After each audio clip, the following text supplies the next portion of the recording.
আপনারা অপ্রয়োজনীয় বাচ্চা নিয়ে এখন বাইরে হবেন না।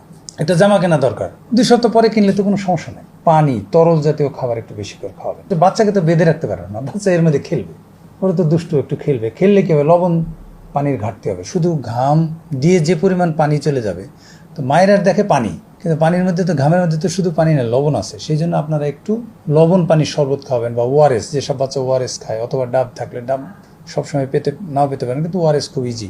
অথবা আপনার বাসায় একটু চিনি আছে, আপনি একটু শরবত লেবু দিয়ে বানালেন, একটু লবণ দিয়ে দিলেন, খাওয়ান। দেশি ফল যা আছে, তরমুজ খাওয়ান, অসুবিধা কি?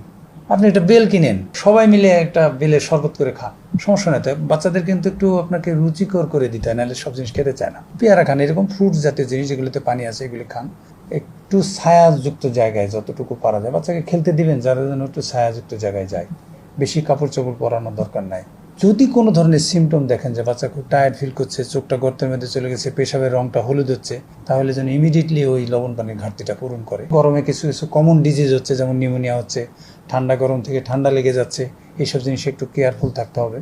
পরিষ্কার পরিচ্ছন্নতাটা এখানে খুব ইম্পর্টেন্ট। একটা পরিবারে পরিবেশ তৈরি করে নিতে পারেন যে গরম, এখন পানি বেশি করে খেতে হবে। আপনি বাচ্চাকে বললেন আপনি খাচ্ছেন না, তাহলে তো হবে না। আসো বাবা পানি খাই, আপনি একটা বড় গ্লাসে খেলেন, বাচ্চাটা একটা সুন্দর ছোট গ্লাসে দিলেন, দেখবে ঠিকই বাচ্চাটা খাচ্ছে। আপনি একটু লেবুর শরবত বানাচ্ছেন, আপনি একটু খান, তাকে একটু খাওয়ান। এভাবে আপনাকে একটু এই সচেতনতার দিকে খেয়াল করতে হবে।